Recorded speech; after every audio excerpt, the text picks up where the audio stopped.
கங்கையை சடையில் மறைத்தும் கபாலம் ஏந்தி பிச்சை எடுத்து திரிந்து பின்னர் நீர்வளம் மிக்க மறுகளில் இருக்கும் பெருமானே, இந்த நங்கைப்படும் துயரை காண்பாயாக.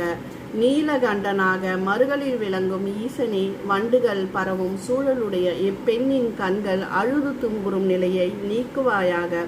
பெரும் பிரானே, சடையில் பிறையை கொண்டவனே, மறுகள் என்னும் பதியில் விடியும் வரை உறக்கமின்றி உன்னை சார்ந்து நிற்கும் அடியவளின் பழி சொல்லை ஏற்பது நலமோ? பெருமாள் வாழ்க என்ற மங்கள ஒலி கேட்டதும் வணங்கும் குணமுடைய இவள் குற்றச்சாட்டுக்கு இடம் தராமல் இரவும் பகலும் உன்னை நினைத்து வாழ்ந்து வர மழுப்படையை கொண்ட மறுகள் பிரானே, இவள் துயரை நீக்குவாயாக. சடைமுடியும் திருவடியும் நான்முகனும் திருமாலும் அறியாத தீப்பிழம்பாக நின்றவனே, இறப்பற்றவனே, மறுகளின் நாதனே, இந்த அடியவளை துன்புறுத்துவது அழகோ?